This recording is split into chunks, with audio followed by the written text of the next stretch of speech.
அன்னை தமிழில அகிலமும் போட்டிட நாடி முருகன் கடவுள் என்றே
சபையில் கூடியுள்ள எல்லா பெரியோருக்கும் அடியின் வணக்கங்கள் 1000 கோடி. ஆதியாய் அனாதையாய் அருமுறை பொருளாய் ஜோதியாய் சுடர்வொளியாய் எங்கும் நிலைபெற்று கூறு பராபர வஸ்துவாய் இந்த உலகம் யாவையும் தாம்புல வாக்களும் நிலை வெறுத்தலும் நீக்கலும் நீங்கடா விளையாட்டுடையார் யார் அவர் அன்னவருக்கே சரந்தாங்கள் என்று செப்பியபடி இந்த உலகத்தில் வாழக்கூடிய யானை முதல் எறும்பு கடை 84 லட்சம் இவங்களுக்கெல்லாம் படிகளுக்கும் கர்த்தனாக ஓம் நமச்சிவாயம் என்ற பஞ்சாட்சர மந்திரத்திற்குள் இருந்து உலகத்தை எல்லாம் வியாபித்துக் கொண்டிருக்கிறவன் இந்த உலகத்தை எல்லாம் பசியில்லாமல் பாதுகாக்கும் பரம்பொருள் எம்பெருமான் அந்த கையிலங்கிரநாத நெற்றி கண்ணிலே 6 தாமரைகளை 6 குழந்தையாக தமிழ் கார்த்திகை பெண்களால் வளர்க்கப்பட்ட இந்த பால் ஏன் நான் பிறந்த பிறகு நான் ஏன் பிறக்க வேண்டும் எந்த காரணத்தோடு பிறக்க வேண்டும் ஆதியிலே தோன்றியான் யார் காசிவ முனிவருக்கும் திதி என்று சொல்லக்கூடிய அம்மையாருக்கும் 66,000 கோடி அரக்கர் கூட்டங்கள் பிறந்தார்கள்.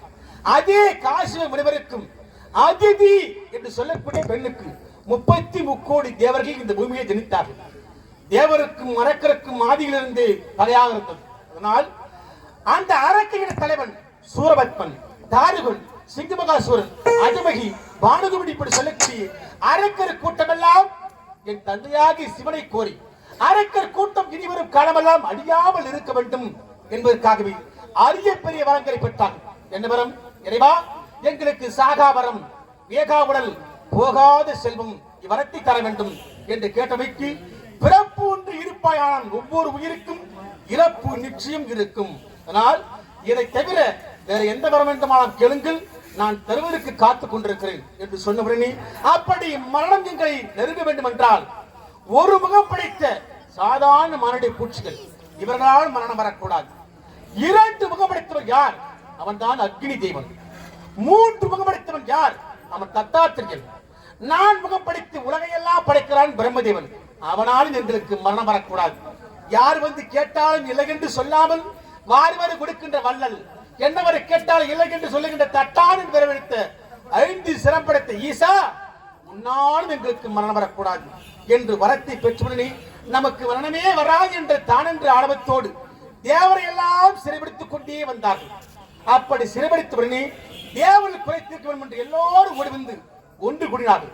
ஆமா இப்பேற்பட்ட அரக்கருக்கு வரம் கொடுத்தவர் யாராவது இருக்க முடியும் என்று சிந்தித்து பார்த்தால் ஒரு பொருளை எங்கு போடுறோமோ அங்கதான் தேட முடியும். வரம் கொடுத்தவர் யார்? கைலைங்கிரி வாசன். அன்னவரை சென்று அடிவினால் நமக்கு ஒரு விடிவு காலம் ஏற்படும் என்று அனைத்து தேவர்களும் கைலைங்கிரி விலைக்கு சென்றார்கள். கைலைங்கிரி விலைக்கு சென்றால் உமாதேவியை இடமத்தை விட்டு விலகி என்னுடைய தந்தை தட்சிணாமூர்த்தியாக கல்லால மரத்துக்கு ஓம் ஓம் என்ற ரிங்காரத்தின் கீழே அமர்ந்து கொண்டிருந்தார். பார்த்தார்கள் தேவர்கள், இப்பேற்பட்ட நாதனை கண்பிடிக்க வேண்டும் என்றால் அந்த ஆண்டவனுக்கு கோபம் பிறக்கும். ஆண்டவனுக்கு கோபம் பிறகு நெற்றிக்கண்ணை திறந்தால் இந்த உலகமே எரிந்துவிடும் என்று மன்மதனை வரவழைத்து மன்மத கணங்களை ஒவ்வொன்றாக செலுத்தினார். அப்படி செலுத்தி உடனே கண்பிடித்து பார்த்தால் என் தந்தை ஈசன் நெற்றிக்கண் பட்டு மன்மதன் அங்கேயே இருந்து சாம்பலாகி விட்டான். கண்களை திறந்து பார்த்துடனே தேவர்களே, எல்லோரும் ஒன்று கூடி வந்திருக்கின்றீர்களே, கவலை கொள்ள வேண்டாம்.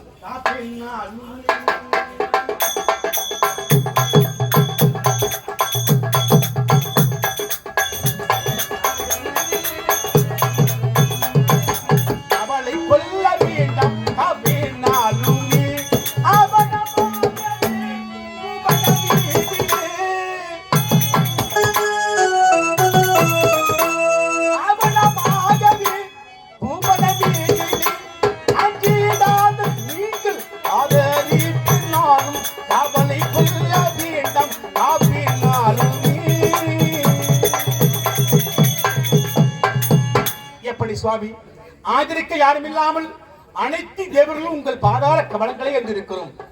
அப்படி என்றால் இடபாகத்தை விட்டு என்னுடைய மனைவி பார்வதா தேவி பூலோகத்திலே பர்வதராஜ மன்னனுக்கு மகளாக பார்வதியாக பிறந்திருக்கிறார். இந்த ஈஸ்வரனுக்கும் பார்வதிக்கும் திருமணத்தை செய்து வைத்தால் அழகான ஒரு பாலன் பிறப்பான். அன்னவரால் தான் அவனுக்கு மரணம் ஏற்படும். ஏன் தெரியுமா? அவர்கள் பெற்ற வரம் ஒரு முகம் படைத்த சாதாரண மனிதர் முதல் 5 முகம் படைத்த என்னாலும் அவர்களை கொல்ல முடியாது. குமாரனை படைக்கிறேன், முதல் எங்கள் இருவருக்கும் திருமணத்தை செய்வீர்கள் என்று தேவனுக்கு சொன்னவுடனே அனைத்து தேவர்களும் நேராக சென்று பர்வதராஜனை நேராக பார்த்து பார்வதி தேவியை கொண்டு வந்து பரமசிவனுக்கும் பார்வதிக்கும் திருமணம் வைத்தார்கள். அதனால்தான் பங்குனி உத்திரம் அடுத்த மாசம் வரப்போகுது. எல்லா ஊரிலும் முருகன் கோயில்ல நடத்தக்கூடிய மாபெரும் திருவிழா பங்குனி உத்திரம் அன்றுதான் பார்வதிக்கும் பரமசிவனுக்கும் திருமணம் நடந்ததான். அதே பங்குனி உத்திரத்தன்றுதான் இந்த முருக பெருமான் இந்த பூமியில ஜனித்த நாள். எனக்கு கல்யாணம் ஆக மாட்டேங்குது.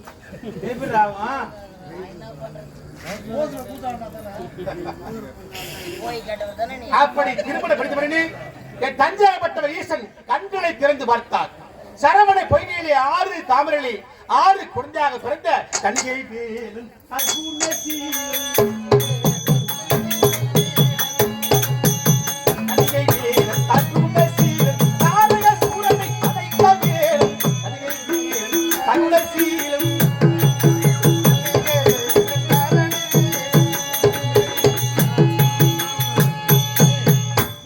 அப்படி பிறந்தவுடனே கார்த்திகை பெண்களை அரவணைத்து அன்போடு அமுதி என்று சொல்லக்கூடிய தாய்ப்பாலை கொடுத்து என்னை வளர்த்தார்கள். நான் சின்னஞ்சிறு குழந்தையாக இருந்த என்னை 6 குழந்தையாக இருந்த என்னை அன்னை ஆதிவரா சக்தி ஓர் குழந்தையாக்கி 6 முகமும் 12 கரத்தோடு என்னை உருவாக்கினார். அம்மா, என்னை படைத்த காரணம் என்ன? சுவாமி, கண்ணா, கண்ணா, கந்தா, கடம்பா, கார்த்திகையா, உன்னை படைத்த காரணம் வீரமகேந்திரபுரி ஆண்டவருக்குரிய சூரபத்மன், தாரகன், சிங்கமகன் இப்படி சொல்லக்கூடிய அரக்கர்கள் தொல்லை தேவர்களால் தாங்க முடியவில்லை.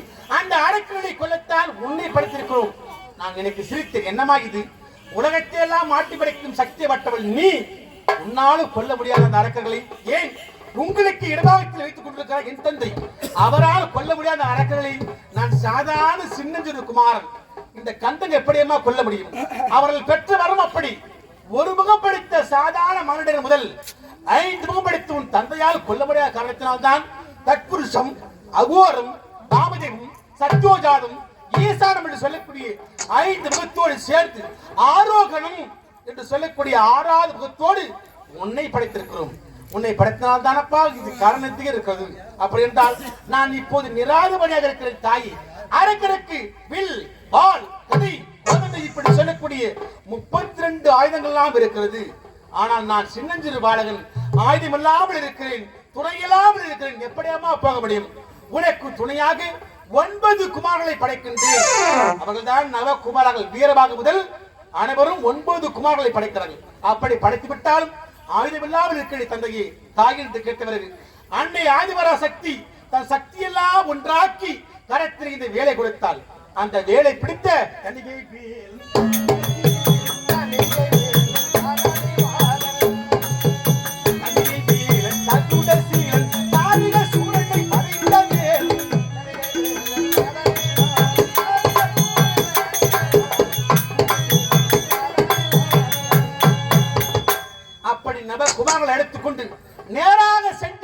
மகேந்திராபுரி.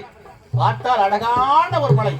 யார் என்று பார்த்தால் தன்னுடைய தம்பி கிரபஞ்சிகிரி மலையாக இருந்தான் தாரகாசுரன். தன் உயிர் போன பிறகு தன் தமையின் உயிர் போகணும் என்று மலையாக இருந்தான் அந்த தாரகாசுரன். எடுத்த கருத்தில் வேலி எடுத்து அந்த கிரபஞ்சிகிரி மலை இரு பிளவாக போய்விட்டது. அன்னவனை குன்று குவித்து விட்டு இந்த வெற்றி வடிவேல் மீண்டும் என் கருத்தில் வந்து சேர்ந்தது. ஆஹா, தாய் கொடுத்த வேலு சக்தி யார் மீது ஏவினாலும் அவரை கொன்று விட்டு மீண்டும் என் கருத்தில் வருகின்ற வல்லமைப்படத்தை நாயத்துக் கொண்டு நேராக சென்று ஓராண்டு காலமா 2 ஆண்டு காலமா 16 ஆண்டு காலம் வீர மகேந்திரமலை யுத்தம் செய்து அனைவரும் கொன்று குவித்து கொண்டே வந்தேன். பார்த்தான் சூரபத்மாசுரன், என்ன இது நம்முடைய அரக்கர் கூட்டமெல்லாம் அழிந்து கொண்டே வருகிறது. நான் பெற்ற வரம் என்ன? ஈசனை தவிர, ஈசனுடைய சக்தியை தவிர வேறு யாராலும் நமக்கு மரணம் வராது. ஆனால் இந்த சின்னஞ்சிறு குமாரன் நம்முடைய அரக்கர் கூட்டத்தை எல்லாம் எடுத்துக் கொண்டு வருகிறான் என்றால் இவன் நிச்சயம் ஈசனுடைய சக்தியாகத்தான் இருக்க முடியும் என்று நம் நிச்சயம் இறக்கத்தான் பொகுரும் நினைத்து ஈசனை குறித்து வேண்டினான். அப்படி வேண்டிய இடம்தான் மயிலம். அருகவருப்புடைய மயிலம் பகுதி. இந்த மலை மீது சூரபத்மன் தனக்கு வருகின்ற மரணத்தை எண்ணி ஈசனை குறித்து வேண்டிய மலை அதான் மயிலம்.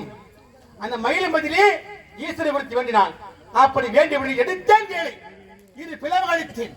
ஒரு பகுதியை சேவல் கொடியாகவும் மற்றொரு பகுதியை வேலாக மாற்றி மயிலாக மாற்றி மயில் மீது அமர்ந்த குமரனாக உலக மக்களுக்கெல்லாம் காட்சி கொடுத்த இந்த வடிவேலன் நான் நேராக சென்றேன். அப்பா, தேவர் குறையெல்லாம் தீர்ந்து விட்டது. அரக்கரை கொண்டு விட்டேன். அரக்கரை கொண்டுவினால் எனக்கு ஏதாவது பரிசு வேண்டும் என்று கேட்டவர்கள் தேவேந்திரனுடைய மகள் தெய்வானையை எனக்கு மனப்படுத்தி வைத்தார். எங்கே? திருப்பரங்குன்றத்தில். இருந்தாலும் முதல் மனைவி இருக்க 2வது மனைவி இருக்கார். யார்? என்னுடைய அழகிய மனைவி வள்ளி. இருவரையும் மணந்து வள்ளி சமேதனாக உலக மக்களுக்கெல்லாம் காட்சி கொடுக்கும் மாண்டவன் இச்சபையிலே தோன்றிருக்கிறது. அப்பேற்பட்ட அழகான கிராமம் விழுப்புரம் மாவட்டம் திண்டிவன வட்டம். விழுப்புரம் மாவட்டம் திண்டிவன வட்டம் இந்த நல்லாத்தூர் ஊராட்சிக்குட்பட்ட அழகான புண்ணிய சேத்திரத்திலே இந்த முருக பெருமானுக்கு இந்த தை கிருத்திகை அற்புதமான நாளிலே திருவிழாவை பெருவிழாக செய்து பணத்தை பணமென்று பாராமல் உணத்தை ஒற்றுமையோடு பாவித்து நன்னீரில் கொட்டும் பணி என்று பாராமல் இந்த நாடகத்தை இதுவரை கண்டுகளித்து கொண்டிருக்கிற எல்லா நல்ல உலகத்தும் எங்களுடைய ஆரணிமா நகரம் ஸ்ரீ ஆண்டவ நகரம் மகேஸ்வர நாடகத்தை கொண்டு வந்து அற்புதமான நாடகத்தை நடத்தி கொண்டிருக்கிறோம். நாடகத்தின் தலைப்பு கண்டன் கார்கோடிகன் மலையாள வகத்துவன் என்ற சொல்லக்கூடிய நாடகத்தை நடத்தி கொண்டிருக்கும் பொன்னான வேலையிலே நான் வந்து வெகு நேரமாகிறது. இருந்தால் என் மனைவியை பார்க்க வேண்டும் அல்லவா? மனைவி தெய்வானே,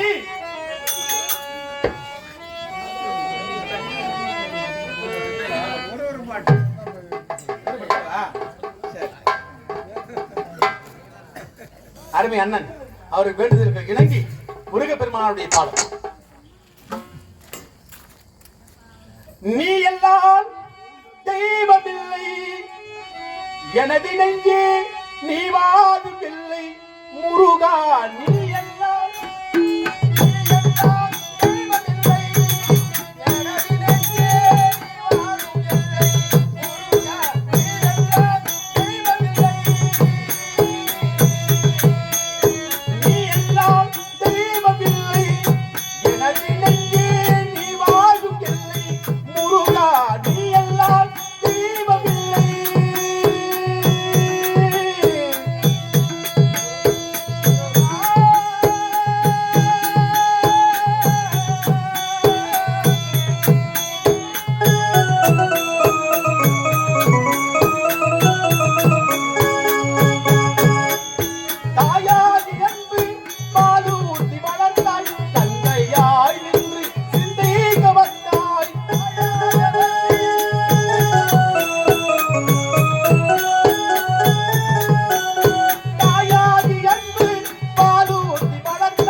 சுழலி எந்தன் வாய்நாளில் இன்பம்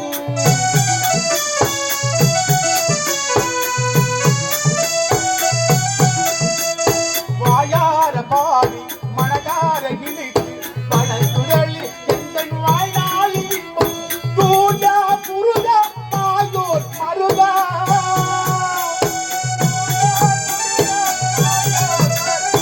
தூயா புருதா மாயோர் மருதா தொழுவதுண்டு இங்கு நான் பெற்ற இன்பம் உன்னை தொழுவதுண்டு இங்கு நான் பெற்ற இன்பம் நீ எல்லாம் தெய்வமில்லை எனதிடத்தே நீ வாழும் இல்லை முருகா நீ எல்லாம் தெய்வமில்லை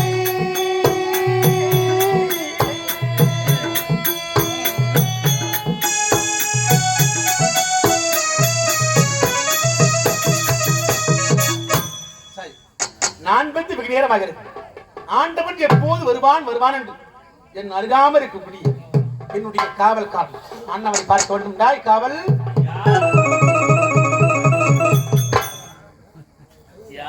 சரவண பாபா முருகனே செந்தில் முதல்வனே மாயோன் மருகனே ஈசன் மகனே ஒரு கைமுகன் தம்பியே நின்னுடைய தண்டைக்கால் எப்போதும் நம்பியே தொழுகின்றன ஐயா வயசுல சின்ன பிள்ளை இருந்தாலும் வேஷம் பெரிய வேஷம் இறைவா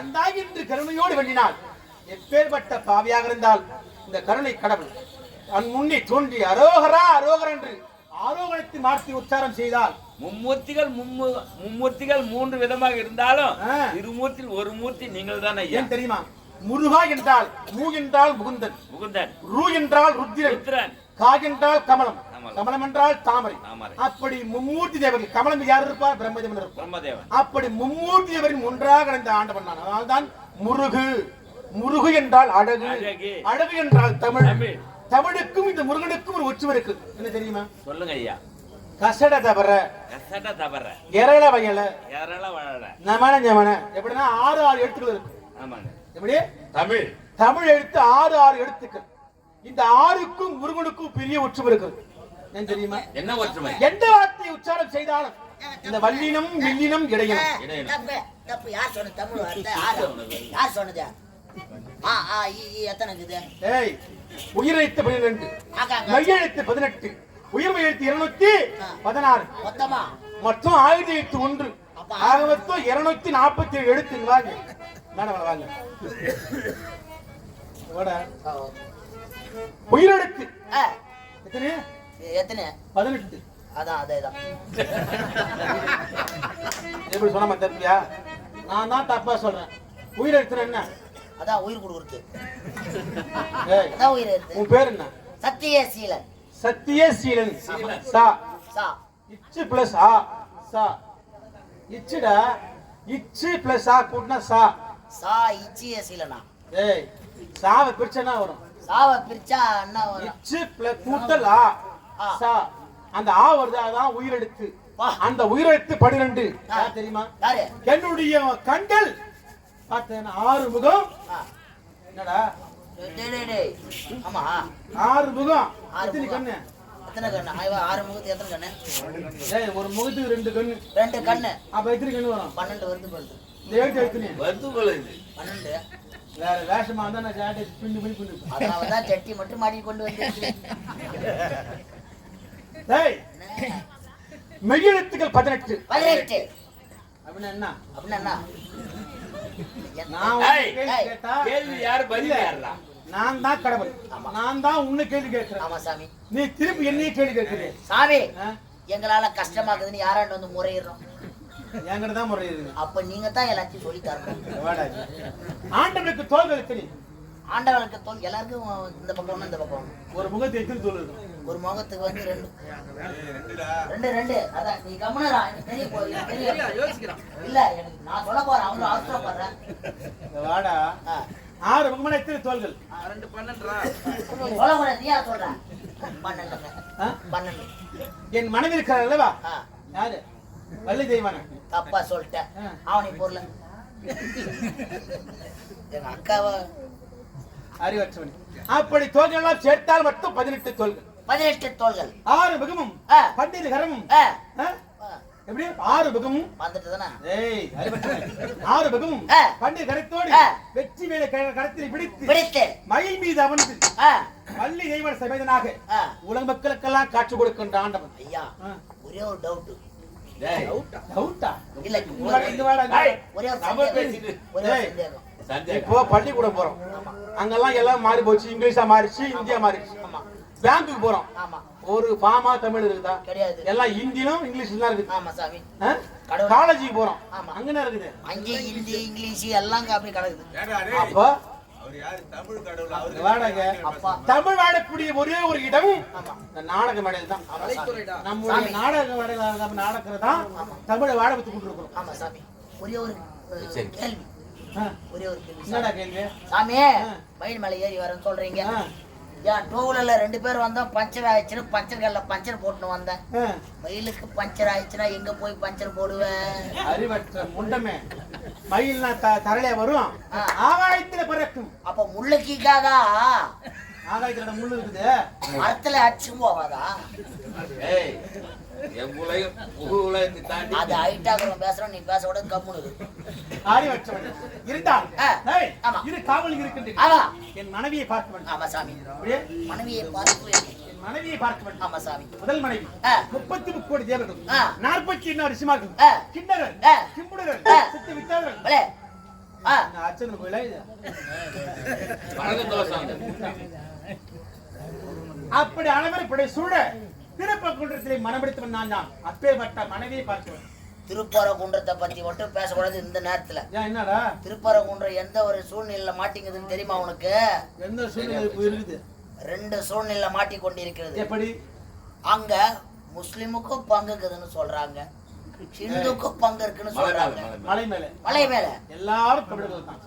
அவர்கள் இப்படி இறைவனை வாங்கி கொண்டிருக்கார். ஆமா சாமி. அவன் நம்முடைய தமிழ் உன் சமூகம். மலைக்கே ஆபத்து வந்து கொண்டிருக்கிறது. ஒரு ஆபத்தும் வராது. அதான் சாமி, இதான் நான் சொல்ற கடவுளே நீங்க தான். அந்த மலைக்கு மட்டும் ஆபத்து வந்து தோட்டா வச்சு வெடிக்க கூடாது. சரி, மனைவி பார்க்கலாம். ஆமா சாமி.